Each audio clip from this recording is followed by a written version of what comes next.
오늘 말씀의 제목을 우리 함께 읽어볼까요? 말의 시작입니다. 말의 시작. 오늘 본문은 제가 작년에 이 CF 캠페인을 진행하면서 전했던 말씀입니다. 여러분 혹시 기억하십니까? 다행입니다. 아마 여러분 중에는 맞아, 목사님 저 말씀 했지 하시는 분들 계시고 저 말씀을 내가 들었었나? 가물가물 하신 분들 계실 텐데요. 교육학자들에 따르면 학습하는 여러 가지 방법이 있습니다. 그 가운데 그분들이 중요하게 생각하는 학습 방법 중에 하나는 반복 학습입니다. 반복하는 거예요. 그런데 반복이 중요하다는 걸 알면서도 사실 우리들이 실천하기가 어렵습니다. 반복하는 것을 좋아하는 분도 다소 있겠지만 대다수는 반복하는 것을 지루해하고 흥미를 느끼지 못합니다. 왜냐하면 사람은 새로운 것을 배울 때 호기심도 생기고 또 학습해야 되겠다고 하는 그런 동기도 증가하게 되는데 반복은 그렇지 않기 때문입니다. 하지만 우리가 배우는 목적을 한번 생각해 보십시오. 왜 배우는가? 배우는 목적은 단지 더 많은 지식과 정보를 얻기 위해서만이 아닙니다. 물론 남보다 지식과 정보를 더 많이 알고 있다는 것은 유익한 점이 많습니다. 그런데 배움의 참 목적은 배운 대로 살기 위해서입니다. 그 배운 것이 내 삶에 나타나기를 원하기 때문에 우리가 배우는 것이잖아요.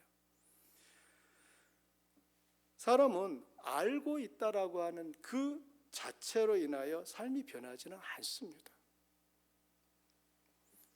아는 것이 나의 삶을 통해 실천될 때에만 비로소 삶은 새롭게 되고 변화가 일어나는 것입니다. 2017년 미국의 브라운 대학교 연구팀이 반복 학습이 기억을 유지하는 데 어떤 효과가 있는가에 관한 연구 결과를 과학 전문지인 뉴로사이언스 온라인판에 게재했습니다. 연구팀은 실험 참가자들을 대상으로 어떤 학습을 시킨 후에 한 팀에는 계속해서 반복 학습을 시켰고 또 다른 한 팀에는 반복 학습을 시키지 않았습니다. 그리고 나서 이제 어느 쪽이 더 많이 기억하는가를 확인을 했는데 여러분 짐작하시는 것처럼 반복 학습을 했던 사람들이 더 많은 것을 기억하고 있었다는 것입니다. 이 연구의 성과는 앞서 배운 것을 잊지 않도록 반복해서 학습하면 그 학습 효과가 유지된다라고 하는 것을 과학적으로 증명했다는데, 확인했다는데 의의가 크다고 할 수 있습니다. 독일의 심리학자인 이 헤르만 에빙하우스의 연구로 널리 알려진 에빙하우스의 망각 곡선이라는 게 있어요. 이 에빙하우스의 망각 곡선에 의하면 사람은 일반적으로 학습 후에 20분이 지나면 공부한 내용의 50%를 잊어버리고요, 24시간이 지나면 70%를 잊어버린다고 합니다. 제가 이걸 보면서 꼭 그분에게 말해줘야지라는 분이 한 분 떠올랐어요. 그분의 성함을 공개적으로 말할 수는 없으니까 영어 약자로만 말하면은 SEJ예요. SEJ. 그분은 늘 자기는 해도 잊어버린다는 거예요. 그러나 잊어버리는 것이 당연하다는 겁니다. 이 에빙하우스의 망각 곡선에 따르면 잊어버리지 않는 사람이 이상한 거예요. 24시간이 지나면 70%를 잊어버리는데 당연히 잊어버릴 수 있습니다. 그러면 이제 이런 질문이 떠오르죠. 학습한 내용을 장기적으로 기억하기 위해서는 그럼 어떻게 해야 할까? 어떻게 해야 할까요? 반복이에요. 맞아. 결국 내가 오래 기억하지 못한다는 것은 내 기억력이 안 좋아서가 아니고요, 반복하는 것이 횟수가 다른 사람보다 적어서일 수 있거나 아니면 반복하지 않아서일 수 있다는 것입니다. 제가 왜 이렇게 장황하게 반복에 대해서 말씀드리느냐, 여러분이 저거 목사님 작년에 했던 설교니까 하고 미리 마음을 닫지 마시라고 제가 지금 여러 가지 과학적 자료를 가지고 와서 여러분 앞에 내놓는 겁니다. 물론 오늘 전해드리는 말씀은 작년에 했던 말씀과 똑같지는 않아요. 저도 양심이 있지 똑같이 하기는 좀 그렇잖아요. 그러나 우리가 이 말씀 안에서 여러분이 꼭 마음에 담았으면 하는 것은 말이 도대체 어디서부터 시작되느냐라고 하는 이 부분에 대해서는 우리가 꼭 기억했으면 하는 것입니다.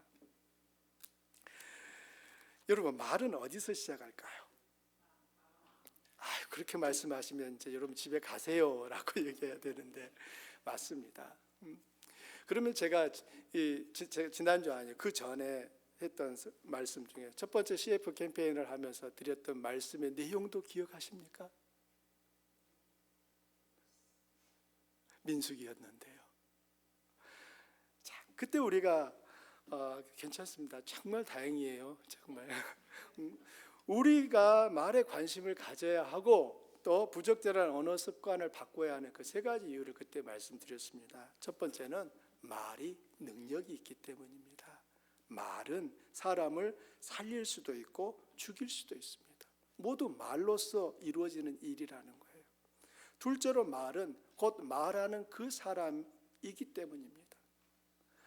말은 말하는 사람의 인격을 나타내요. 그가 어떤 사람인지를 말을 통해서 우리는 알게 되는 것입니다. 셋째로 말은 하나님이 들으시기 때문입니다. 이게 이제 우리에게는 굉장히 우리를 긴장하게 만드는 부분입니다. 천지의 창조자이신 하나님은 우리가 하는 말을 들으시고 그분의 귀에 들린 대로 행하시겠다고 말씀하셨습니다. 좋은 말을 하고 살리는 말을 하며 긍정의 말을 해야 하는 이유가 여기에 있습니다. 하나님이 들으시기 때문입니다. 그리고 들으신 말씀을 행하시는 거예요. 하나님이 들으시고 그대로 하시면 안 될 말이라면 중단하고 바꿔야 합니다.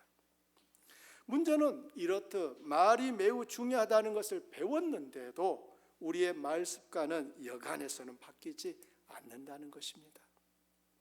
그럼 어떻게 할까요? 어떻게 우리 말이 바뀔까요? 의지적인 노력이 필요합니다.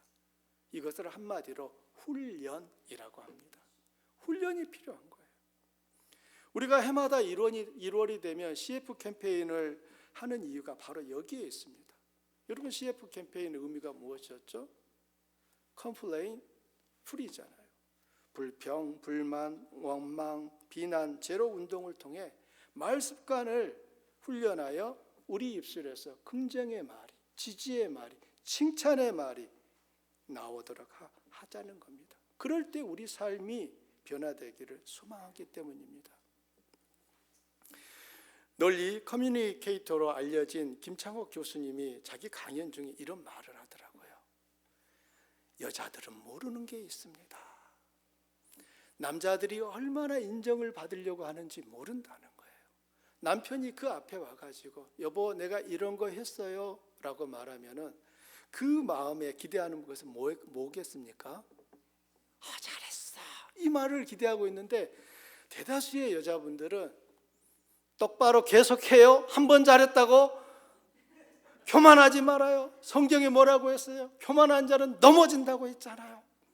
당신 벼는 익을수록 고개를 숙이는 거 알죠? 한 번 잘했다고 그런 거 아니에요? 이렇게 말한다는 거예요. 자, 어디서 많이 들은 말 같습니까? 우리 남자 성도님들? 그럼 반대로 우리 여자분들은 어떠실까요? 좀 남편이 당신 정말 예뻐요. 당신이 해주는 음식은 다 맛있어요. 당신 오늘 무슨 좋은 일 있어요? 좀 관심 좀 가져주고 좀 칭찬의 말들을 기대하는데 머리를 아무리 예쁘게 하고 와도 알아보는지 모르는지 관심도 없죠. 무슨 말을 하게 되면 조용히 해! 뭐 이러면서 말을 억누르죠. 여러분, 그 가정이 과연 웃음꽃이 많겠습니까? 아니면 적막이 많겠습니까?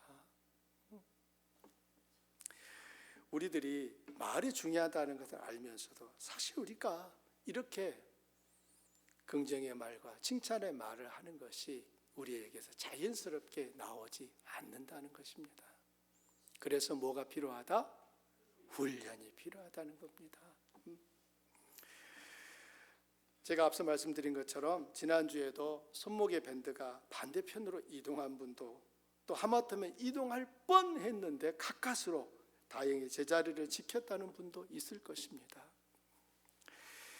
저도 지난주에 한번 옮겨가지고 지금 이쪽에 가 있어요. 원래 오른쪽에 있었는데 왼쪽으로 지금 옮겨갔거든요. 바라기는 이게 계속 끝날 때까지 이쪽에 남아있기를 바랍니다. 저는 이제 여러분 앞에서 이미 선포를 해버렸어요. 제 밴드가 왼쪽 손목에 있습니다 했기 때문에 저는 이제 오른쪽으로 가는 순간 들통나는 거예요. 여러분도 한번 옆에 분에게 보여주십시오. 손목 밴드가 어느 쪽에 있는지. 자, 서로 확인하셨으면 다음 주에 그 자리에 있어? 라고 한번 물어봐 주세요. 피차가 서로를 붙잡아 주는 거예요. 그럴 때 우리 공동체가 이 말로 인하여서 서로를 회복하고 살리는 그런 역사가 일어날 줄 믿습니다. 여러분은 주로 누구에게 불평하고 불만을 쏟아내고 원망하고 비난하는 것 같습니까?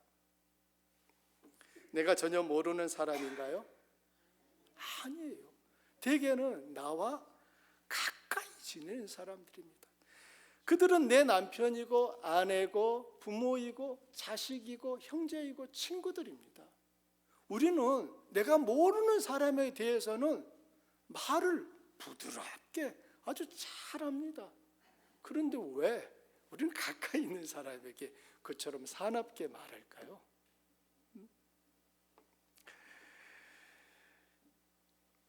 우리의 말이 바뀌지 않으면 가장 의도하지 않아도 우리 가장 사랑하는 사람들의 마음에 지울 수 없는 아픈 상처를 남기게 됩니다. 하지만 우리의 언어 습관이 바뀌면 어떻게 될까요? 가장 큰 혜택을 받는 사람도 역시 가장 가까이 있는 사랑하는 그 사람들일 것입니다. 사람들은 저마다 일정한 인간 관계망 안에서 살아가고 있습니다. 인간 관계망이란 마치 그물처럼 개인이 다른 사람과 관계를 맺고 있는 사회적 유대 관계를 말해요. 인간 관계망이 넓고 촘촘하게 짜여 있을수록 사람들은 더 행복감을 느끼고, 인간 관계망이 허술하고 좁을수록 상대적으로 행복감을 느끼지 못한다고 합니다. 1960년대에 미국 심장학회에서 레너드 사임이라고 하는 교수가 문화적 이동성이 심장병의 원인이 될 수 있습니다 라고 하는 이 논문을 발표했습니다. 그러자 그 논문 발표를 들은 한 심장 분야의 전문가가 이런 엉터리 같은 논문이 어디 있냐며 화를 냈어요. 아니 그러면 사람들에게 이사를 가거나 직장을 옮기지 말라고 말해야 합니까? 하면서 조롱을 했습니다. 왜냐하면 당시의 분위기는 심장병의 주요 원인은 콜레스테롤, 흡연, 혈압 이런 물리적 요인이지 심리적 요인과는 전혀 관계가 없다고 생각하고 있었기 때문입니다. 그러나 레너드 사임 교수는 훗날 하버드 대학 보건대학원의 교수가 된 리사 버크만과 함께 사람은 사회적 관계망에 의해 몸이 영향을 받는다는 것을 밝혀낸 거예요. 사회적 연결 정도에 따라 사망률이 달라진다는 것을 과학적 조사와 통계 수치를 통해 증명했습니다. 혹여나 여러분 중에서 나의 배우자가 일찍 세상을 떠나고 남은 재산을 나 혼자 다 갖기를 원하신다면 계속 사나운 말을 하십시오. 그리고 인상을 계속 쓰십시오. 그러나 여러분 배우자와 함께 오래 시간을 보내시기를 원한다면 오늘 말씀을 여러분 마음에 담으셨으면 좋겠습니다. 사람은 결국은 감정, 이 심리적인 영향에 따라서 수명이 늘어나기도 하고 줄어들 수도 있다는 거예요. 2023년 7월 AFP 통신의 보도에 따르면 현재 전 세계 인구의 60.6%에 해당하는 약 48억 8천만 명이 소셜 네트워킹 서비스를 사용하고 있다고 합니다. 이게 줄여서 SNS라고 하잖아요. 이 SNS를 우리말로 번역하면 사회적 관계망 서비스, 이렇게 바꿀 수 있습니다. 이 SNS에서 가장 많이 이용되는 것이 페이스북입니다. 사용자 수가 얼마냐면 월간이에요. 월간 사용자 수가 29억 8,900만 명입니다. 여러분 29억 명이면 얼마나 될까요? 지금은 이 페이스북이 메타로 이름을 바꿨는데요. 이 페이스북이 시작했던 것은 2004년입니다. 그러면 지금부터 대략 한 20년 전인 거예요. 그때 시작이 됐는데 어떻게 이 짧은 기간에 거의 약 전 세계 인구의 30억 명이 이 페이스북을 사용하고 있습니까? 그 이유는 페이스북이 바로 인간관계망 서비스를 제공하는 플랫폼이었기 때문인 거예요. 이 사람과 이 사람이 서로 만날 수 있는 그 접촉점을 이 페이스북이라고 하는 온라인 서비스 업체가 제공을 한 겁니다.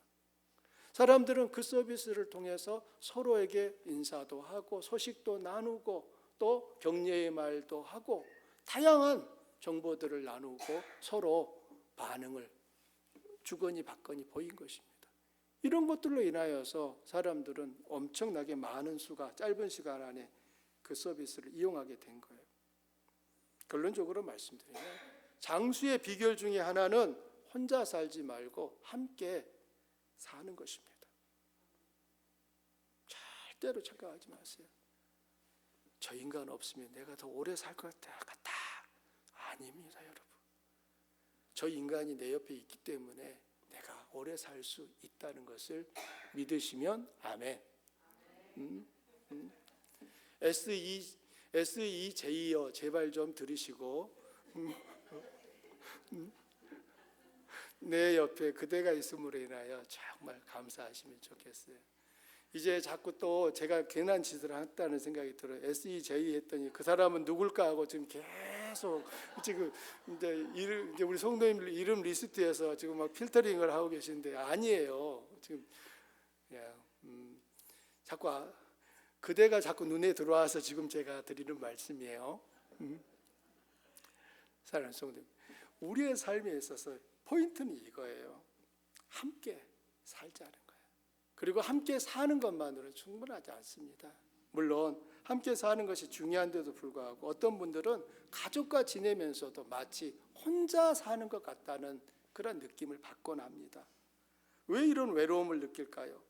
겉으로는 인간관계망 안에 있는 것처럼 보이지만 속을 들여다보면 그 인간관계망 안에서 맛보고 경험해야 하는 적절한 교제가 이루어지고 있지 않기 때문입니다. 무늬만 가족이죠. 이것은 마치 다른 전혀 타인과 함께 있는 것과 같은 거예요. 그렇다면 그렇게 중요한 인간관계를 만들고 유지하고 발전시키는 것이 무엇일까요? 바로 말입니다. 말로 이루어지는 거예요. 말은 인간관계를 만들고 유지하는 가장 중요한 도구예요. 글도 또 하나의 말이잖아요. 말이건 글이건 그것은 서로의 관계를 증진시키기도 하고 그 관계를 단절시키기도 합니다. 이 모든 것이 말로써 이루어지는 것들이에요. 그렇다면 인간관계망 안에서 우리가 하는 말의 내용 또 말하는 방식 이 부분들을 확인할 필요가 있다는 것입니다. 말은 내용이 어떠냐도 중요하지만 말하는 방식과 말할 때의 태도가 나와 상대방의 관계를 더 의미 있게 만들어 앞으로 나아가게 할 수도 있고 관계를 중단시키거나 더 후퇴시킬 수도 있습니다. 어느 성도님이 제기했던 말이에요. 목사님, 우리 집에 며느리가요, 우리 식구끼리 얘기하는 걸 들으면 지 남편을 가만히 불러가지고 지금 싸우는 거예요? 라고 물어본다는 거예요. 아니야, 우리 싸운 줄 않았는데. 근데 왜 이렇게 큰 소리가 나요? 아니, 우리 원래 이렇게 말하는데. 그 며느리는 시댁에서 이 대화를 들을 때마다 긴장을 하는 거죠. 자, 여기에는 지금 잘못된 것이 뭐죠? 사실 잘못된 게 없어요. 뭐 누가 막 사나운 말을 하거나 뭐 조롱하고 비난하는 그런 말을 한 게 아니에요. 말의 내용이 문제가 있었던 게 아니라 말의 방식과 말의 태도가 결국은 다른 사람으로 하여금 긴장하게 만들었던 것이죠. 제가 여기 가끔씩 이 본당에 있다 보면은 부엌에서 소리가 들립니다. 여러분 아십니까? 그 부엌에서 들려오는 소리는 성도님들이 오늘 이 친교를 더 잘 준비하기 위해서 나누는 대화가 분명히 맞을 거예요. 그런데 밖에서 그 소리를 듣다 보면 싸우시나? 라는 생각이 들 수 있어요. 아마 그 안에서는 분명히 어떤 분과 어떤 분의 의견이 서로 달랐기 때문에 그런 이제 부딪힘이 있겠죠. 그렇지만 생각해 보십시오. 우리가 함께라고 하는 이 공동체를 이루어감에 있어서 말하는 말의 내용뿐만 아니라 말하는 방식이 굉장히 중요하다는 것들을 우리가 함께 마음에 새기시면 좋겠습니다. 예를 들어서 어떤 분이 오늘 같으면 이제 우리 두 분 형제 자매님이 오셨는데 우리 성도님들이 그냥 평소대로 얘기했는데 그 얘기가 마치 그분들 느끼면은 싸우는 것처럼 느껴졌다면은 이 교회를 계속 와야 되나 말아야 되나 고민되지 않겠습니까? 우리는 모두 다 하나님의 뜻을 이루기 위하여 영혼 구원을 위하여 정말 간절히 기도하는데 정작 하나님이 보내주신 그분들을 우리의 이 정말 성숙되지 못한 모습으로 인해 우리의 이 정말 단순한 그 말로 인하여서 상처 줄 수도 있지 않겠습니까? 목장도 마찬가지예요. 여러분이 목장에서 대화할 때 어떻게 하는가를 가만히 생각해 보세요. 어떤 분이 얘기를 시작했으면 가장 기본적인 반응은 그 얘기하신 분에게 귀를 기울여주고 눈을 마주치며 맞장구를 쳐줘야 되는 거 아니겠습니까? 근데 그분이 말씀을 하셨는데 옆에 분이 그 내용과 전혀 상관없는 자기 얘기를 가지고 툭 들어온다. 그럼 어떻게 됩니까? 그럼 이제 방향을 이제 잃게 되는 거예요. 우리들이 목장에서도 교회에서도 어디에 있든지 우리 관계 안에서 그 관계를 더욱 발전시키는 게 뭐라고요? 말. 그래서 말인 거예요. 그럼 가만히 생각해 보세요. 이 말은 어디서 나옵니까? 입에서 나와요. 그럼 입에서 나오는데 진짜 말은 입에서 나올까요? 말은 입에서 나오는 것 같지만 그 말이 시작되는 곳은 마음에 있어요. 오늘 말씀이 바로 그 얘기를 하고 있는 것입니다. 자, 본문 45절 함께 읽습니다. 선한 사람은 마음에 쌓은 선에서 선을 내고 악한 자는 그 쌓은 악에서 악을 내나니 이는 마음에 가득한 것을 입으로 말함이니라. 참 여기 다시 보세요. 선한 사람은 마음에 쌓은 선에서 선을 내고 악한 사람은 마음에 쌓은 악에서 악을 낸다. 그 말이에요. 이는 마음에 가득한 것을 입으로 말합니다. 라고 얘기합니다. 그럼 보십시오. 여기에 나오는 선한 사람과 악한 사람이 있는데요. 이 둘을 구분하는 것이 무엇입니까? 마음에 쌓은 것. 말인데 마음에 쌓은 것이.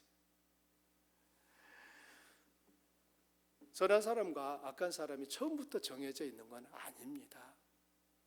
선한 사람도 악한 사람도 각자 그들의 마음에 쌓은 것을 내놓게 되는데 그 마음에 쌓은 것이 내놓은 것이 말이고 결국 그 말이 그 사람의 선함과 악함을 구분짓게 한다는 것이죠. 우리는 그 사람의 말을 들으며 그 사람의 마음을 알게 됩니다. 말은 그 사람의 마음을 보여줍니다. 마음에 해당하는 헬라어 단어는 카르디아예요. 이 카르디아라고 하는 단어는 나타난 행위의 원천, 중심, 자리라고 하는 이런 의미가 있습니다. 마음은 어떤 사람의 행동과 태도를 유발시키는 원천이라는 거예요.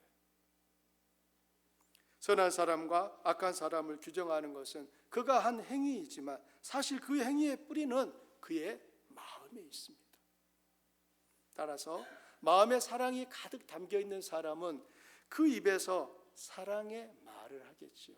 반면에 마음에 미움과 분노가 담겨 있는 사람은 아프고 상처 주는 말을 할 것입니다.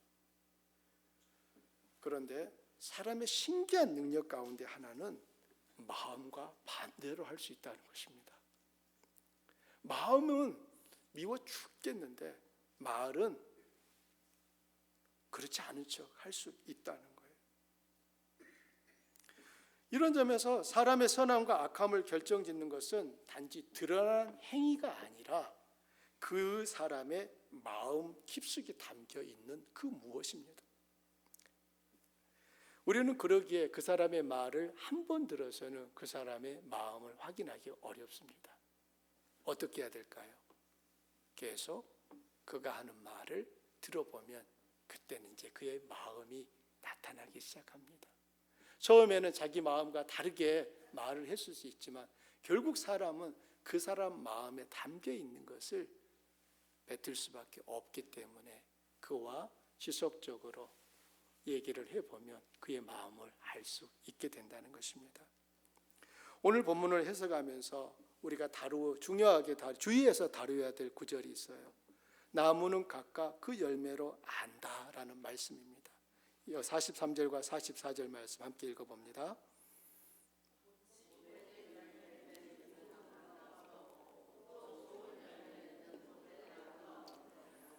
나무는 각각 그 열매로 아나니 가시나무에서 무화과를 또는 찔레에서 포도를 따지 못하느니라.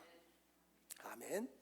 이 구절은 마치 열매가 나무를 결정하는 것처럼 해석될 수 있어요. 하지만 그렇게 이해하면 잘못 해석하는 것입니다. 예수님의 의도는 정반대예요. 본문의 모든 주어들에 해당하는 것, 즉 좋은 나무, 나쁜 나무, 가시나무, 찔레나무, 선한 사람, 악한 사람, 이게 다 주어에 해당하거든요. 이것은 필연적으로 그에 상응하는 생산물을 낸다, 이 말씀을 지금 주님이 하는 겁니다. 좋은 열매, 나쁜 열매, 가시, 찔레, 선한 것, 나쁜 것은 모두 다 원천입니까? 생산물입니까? 생산물이에요.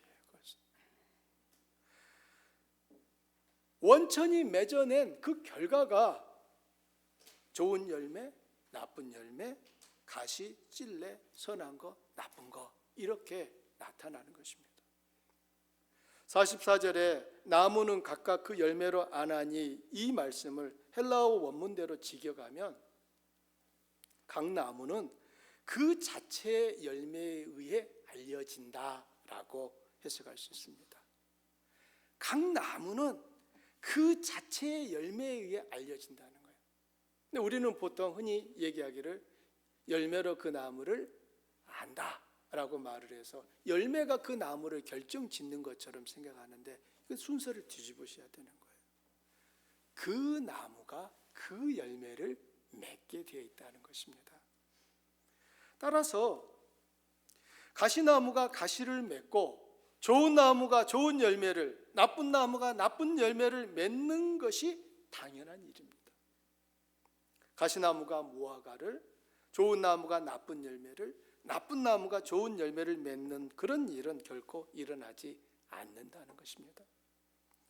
교회 역사 속에서 사도 요한의 마지막 제자로 알려진 이그나티우스는 에베소 교인들에게 보낸 편지에서 그리스도에 대한 참 신앙 고백의 증거는 말뿐이 아니라 행위로 입증되어야 한다 말하면서 그 증거로 이 44절을 들고 있습니다. 그렇다면 이 사실을 우리가 신앙과 한번 다시 연결 지어 보시게요. 저와 여러분은 그리스도인입니다. 아멘. 우리는 세상에 살지만 우리의 신분은 하나님 나라에 속해 있습니다. 이런 점에서 우리의 신분은 이중적이에요. 이 땅의 백성인 동시에 하나님 나라의 백성입니다. 이 땅에 살면서 하나님 나라를 보여주어야 하는 사람들이지요. 그리스도인이라고 하는 그 의미는 그리스도에게 속한 사람들, 그리스도를 따르는 사람들, 그리스도를 닮은 사람들, 이렇게 표현할 수 있습니다. 우리 안에 그리스도가 계십니다. 믿으시면 아멘하여 하나님께 영광을 돌립시다. 아멘. 그러면 내가 그리스도인이라면 나에게서는 누가 나타나야 되는 것입니까? 예수님을 따르고 그분의 가르침을 본받으며 그리스도를 나타내 보여주어야 한다는 것입니다. 이 일을 하는 것이 뭐라고요? 그 시작이 말인 거예요. 우리가 안타까운 현실은 이런 겁니다. 자기를 그리스도인이라고 말을 해요. 예수님을 구주로 고백해요. 그런데 그 사람이 그 고백처럼 살지 않아요. 아무 말이나 함부로 하고, 나이가 좀 많다고 해서 몇 번 만나지 않았는데도 반말을 하고, 순간의 위기를 모면하고 자기 이익을 얻기 위해 거짓말과 속임수로 다른 사람의 감정을 상하게 하고 깊은 상처를 줍니다. 그러면서도 말끝마다 하나님을 얘기하고 교회를 말합니다. 과연 그 사람의 말을 듣고 있는 사람은 어떤 생각을 할까요? 하나님을 믿어야겠다, 그런 생각을 할까요? 이제는 더 이상 미루지 말고 교회에 가야겠구나, 이런 결심을 할까요? 어느 날 알렉산더 대왕 앞으로 한 병사가 끌려왔습니다. 그 병사는 얼굴이 앳돼 보이는 소년이었어요. 전투 중에 두려워서 도망을 갔다가 잡혀온 겁니다. 이번이 처음이 아니었어요. 벌써 7번이나 똑같은 행동을 했습니다. 알렉산더 대왕이 그 병사에게 물었습니다. 내 이름이 무엇이냐? 그 병사는 작은 목소리로 알렉산더입니다 라고 대답했습니다. 대왕은 뭐라고? 조금 더 목소리를 높여서 다시 물었어요. 내 이름이 무엇이냐? 그 병사는 조금 전보다 큰 소리로 알렉산더입니다 라고 대답합니다. 대왕은 이마에 잔뜩 이마를 찌푸리면서 내 이름이 뭐라고? 더 크게 물었습니다. 병사는 두려워서 더 큰 소리로 알렉산더입니다 라고 대답하자 왕 알렉산더 대왕은 그 즉시 지금 당장 내 이름을 바꾸든지 아니면 내 행동을 바꾸라 라고 말을 한 거예요.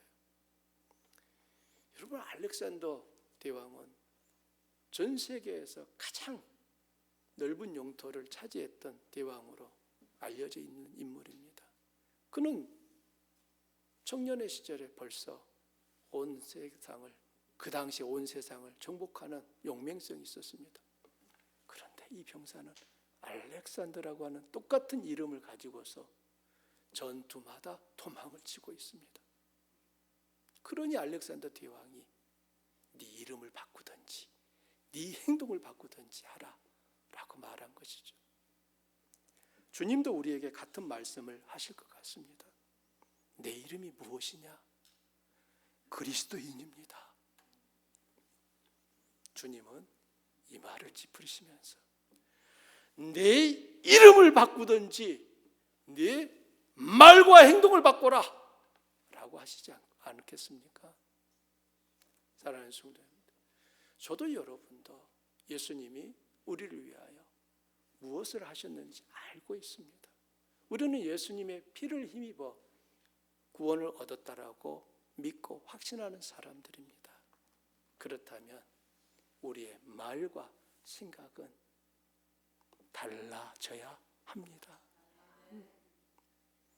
신앙 연수만 자랑하고 신앙의 직분만 자랑하는 것이 아니라 내 삶을 통하여 그리스도가 어떻게 나타나고 있는가, 나는 정말 그리스도를 닮기 위하여 어떻게 몸부림치고 있는가, 이것이 우리에게 있어서는 그리스도를 사랑하는 증거가 될 것입니다. 말이 시작되는 것은 마음입니다. 좋은 말, 살리는 말은 마음에서 시작됩니다. 따라서 입술만 훈련하는 것은 효과가 작습니다. 마음을 훈련해야 합니다. 마음을 훈련하는 가장 좋은 교재가 무엇일까요? 하나님의 말씀과 기도입니다.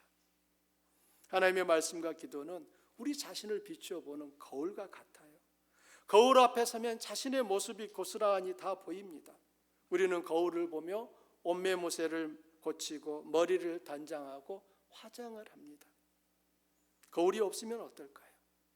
자신의 모습을 알지 못하겠지요. 옷매무새가 틀어졌어도 머리가 헝클어졌어도 알지 못할 것입니다.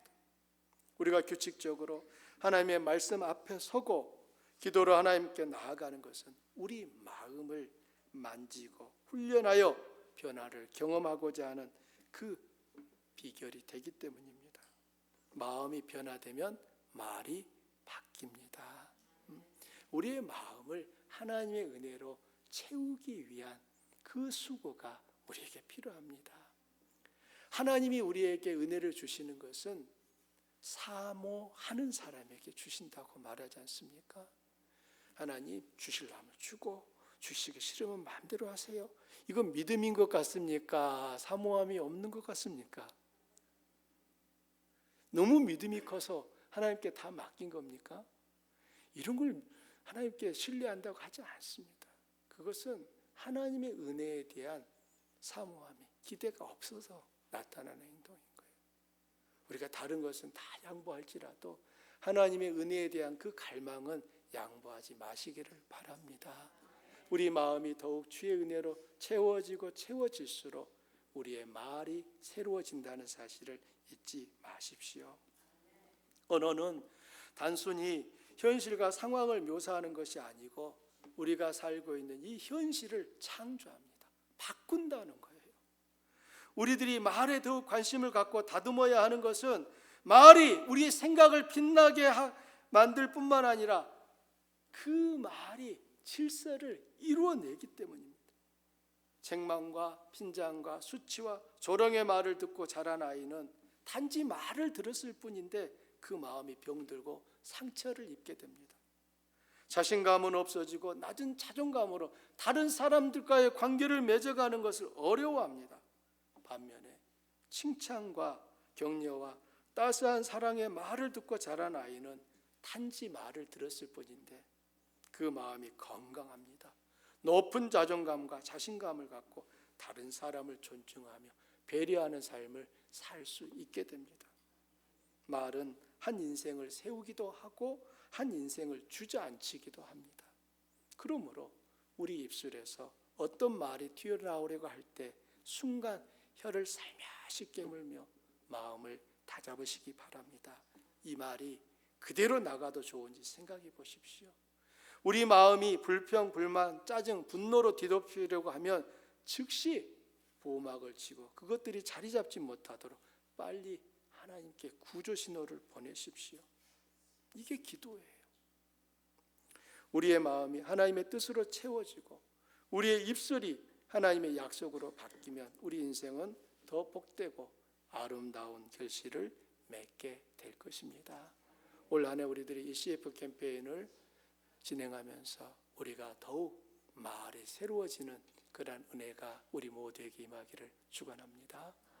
아멘. 우리 말씀 생각하면서 함께 기도합니다.